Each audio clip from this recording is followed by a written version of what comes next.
to Get Real with Asil, a women empowerment podcast hosted by Asil Al-Baba.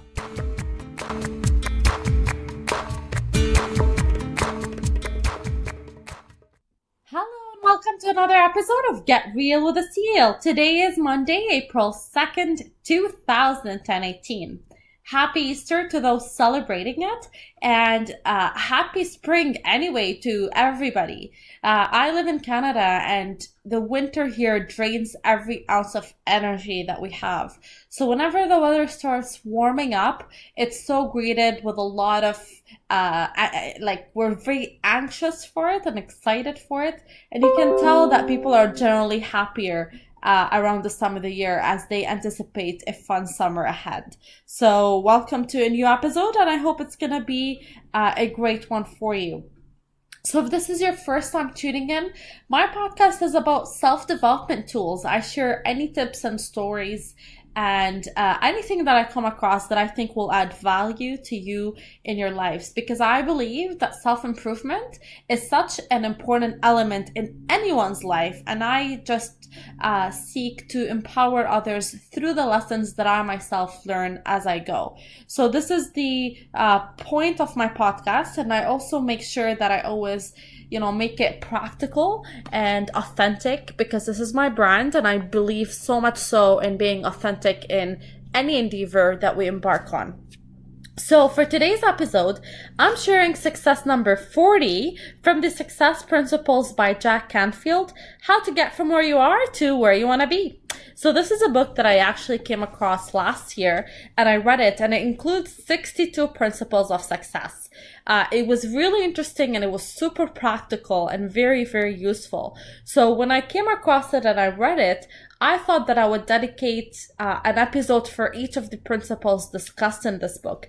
But I'm not doing it in a consecutive order. So, I started this podcast last year, and I have about 95 episodes so far, 40 of which have been on the success principles. Well, 39 to be exact, because today we'll be discussing the 40th principle. So what is this principle about? It's called Redefine Time. I will start it by a quote, and then we'll delve into the meat of this particular principle. The quote is by Dan Sullivan, who is the founder and the president of the Strategic Coach. And he said, "The world is entering a new time zone, and one of the most difficult adjustments people must make is in their fundamental concepts and beliefs about the management of time."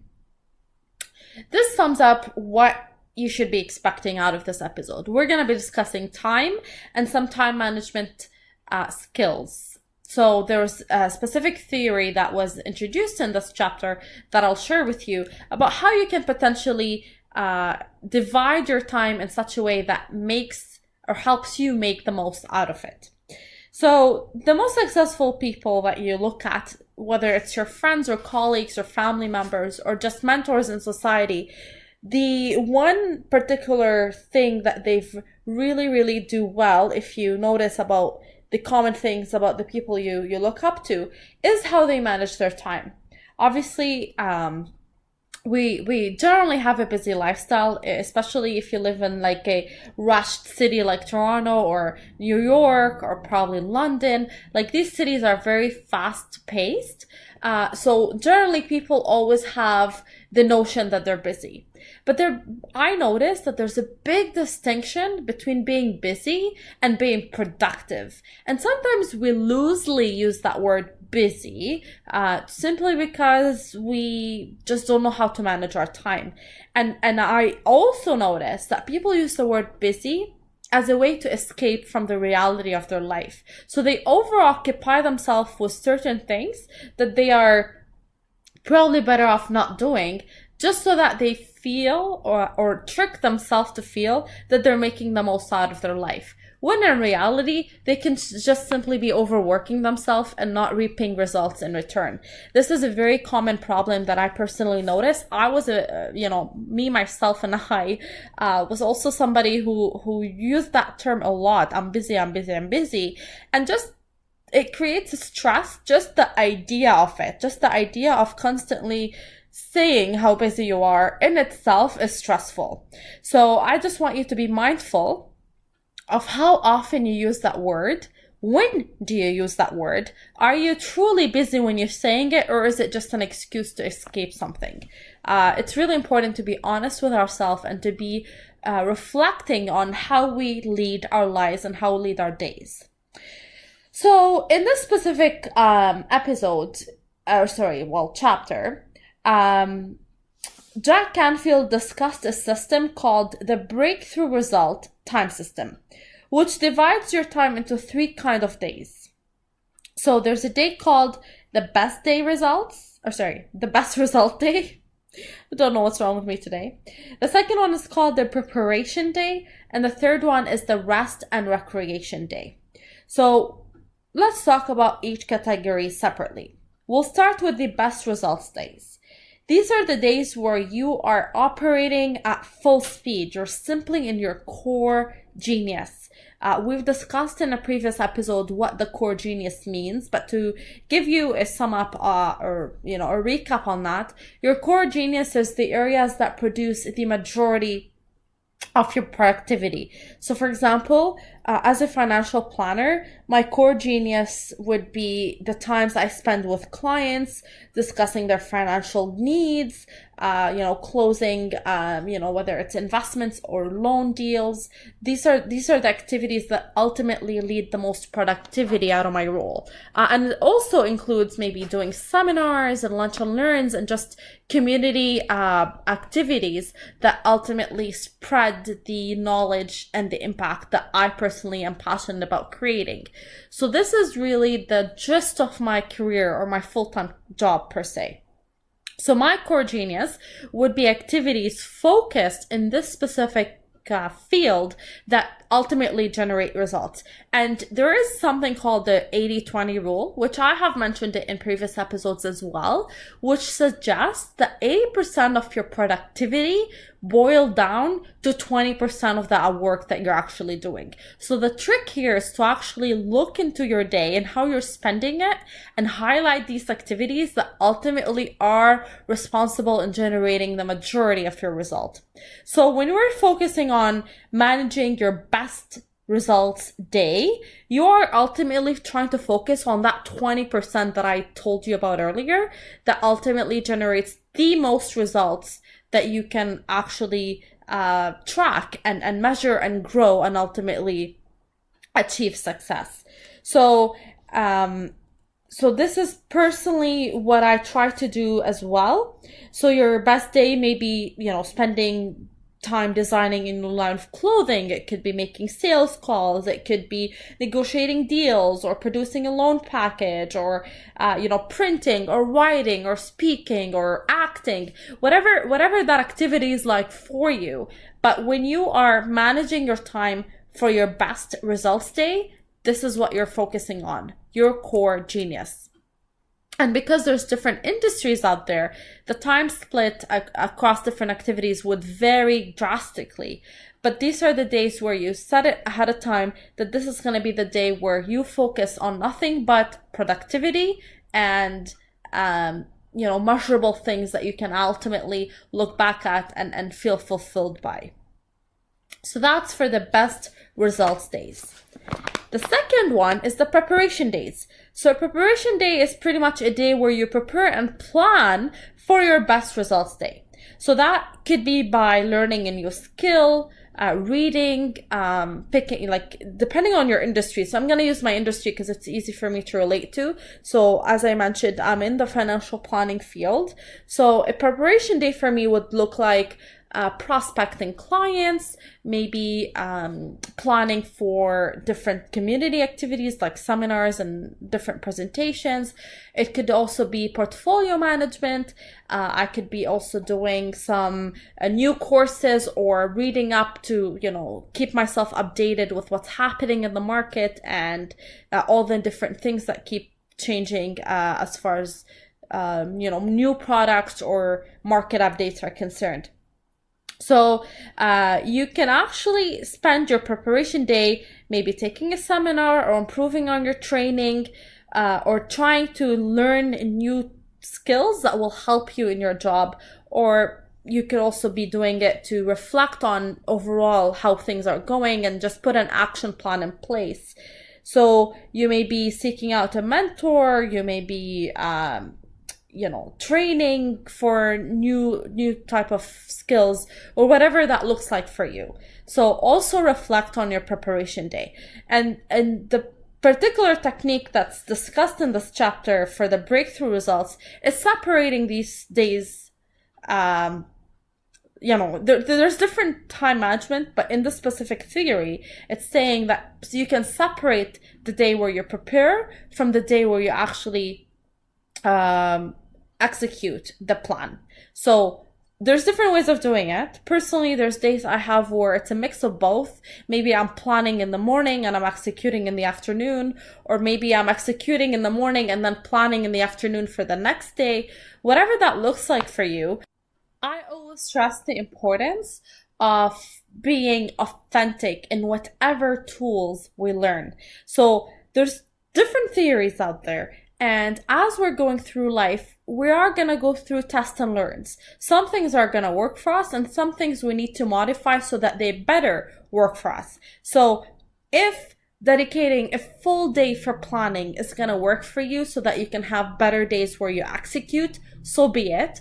But if managing or mixing and intertwining these two tactics together so that you're having chunks throughout your day where you're planning and then other chunks for execution, so be it. The concept, however, is to be aware of your activities and to be intentional about them. So to make sure that you are in control of your schedule and you are in control of your time versus your time being in control of you. This is ultimately what I personally take away from this specific theory and this specific concept.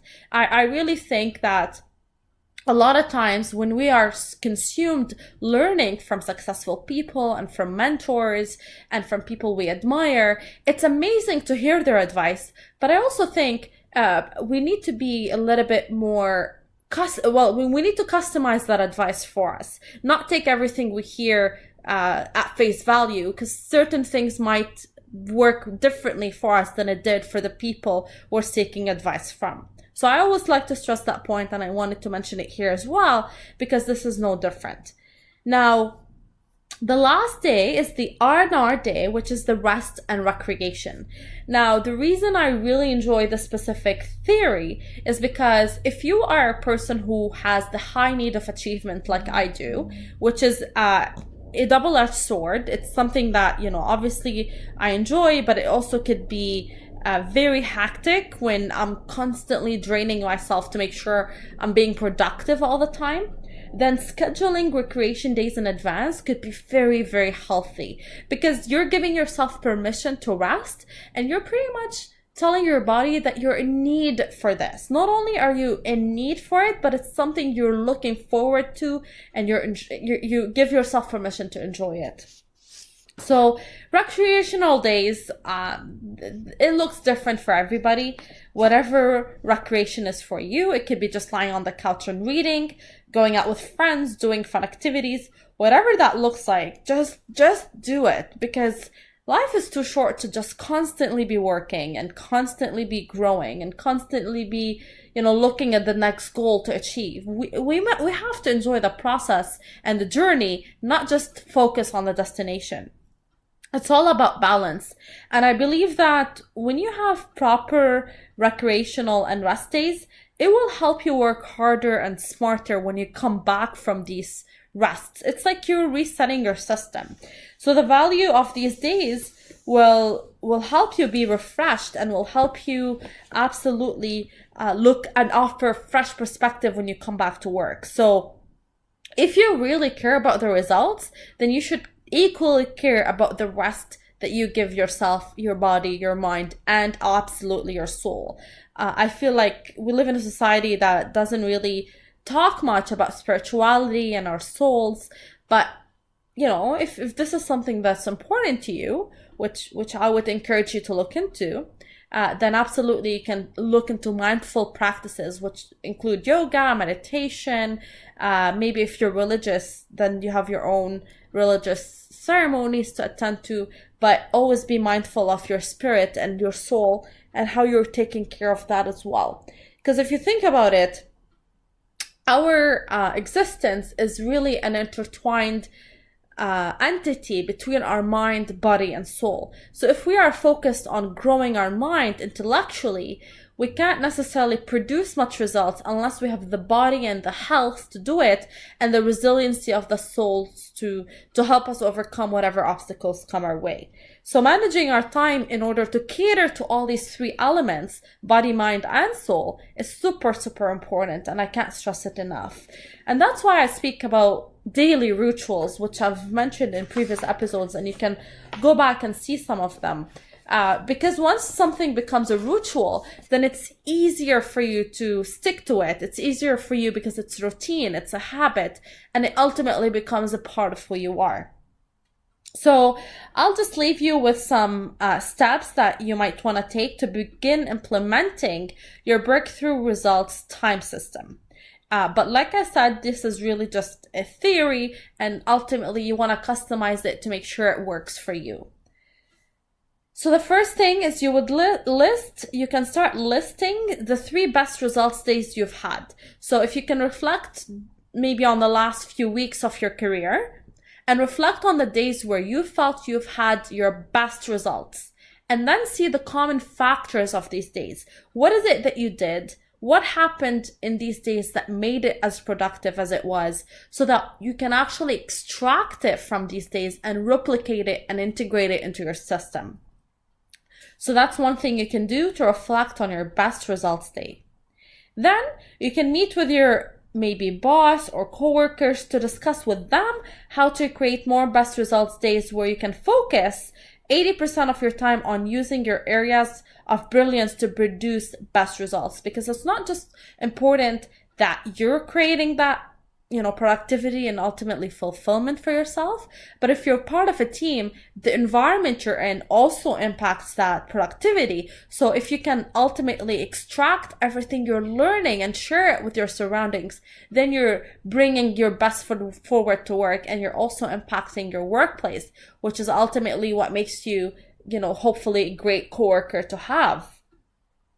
The third thing you can do is you can meet with your friends and family and discuss how to create more recreational days with them, rest and recreational days. So this is where you can then, go to your partners or spouses or family or friends, whichever people you surround yourself with in days where you need rest, and ultimately schedule it in advance and make sure it's part of your schedule.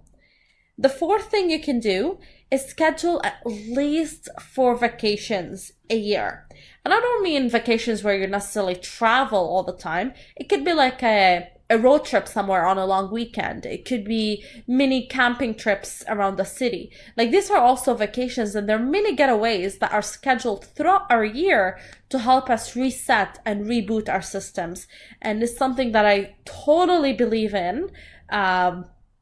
And I will mention where I'm going soon, actually, but let me finish up the last step before I get into my personal update. But the last step is really listing your best recreational days and then extracting the common elements from that. So just like you extracted common elements from your best results day, you can do so as well for your recreational days, so that you can simply repeat the things that you enjoy the most. So as the world gets more complicated and as more pressure as we go through, we really need to have more awareness and consciousness and intentional ways to structure our time in order for us to make the most out of it. So start now and control your time, because that's how you control your life. So you're in charge of your life, and therefore you're in charge of the little elements that make it what it is. So, as I mentioned, I do have a personal update. I am going to Costa Rica tomorrow, actually. And they did say there is Wi-Fi on their retreat where I'm going. So hopefully I'll be able to record my episode next week, which I am totally planning on doing. But in case the connection doesn't work or it's slow and it cannot upload, I will be back on the 14th, just in time to record my episode on the 16th. So I'm looking forward to that. And I'm sure I'm going to meet such incredible people because this is a traveling experience for solo travelers, so people who are traveling on their own essentially. And I'm going to be learning how to do surfing, which is an activity that I've not done before, and I'm super excited for it. And I'll also do some yoga, which is in time for me to just, relax and let go and, reflect on the transitions that I'm going through in my life right now as we speak. So I hope you found this episode helpful. Hopefully next episode would be on the beaches of Costa Rica, and I look forward to talking to you then and to future episodes where we can learn, grow, and most importantly, get real together. Take care, everybody.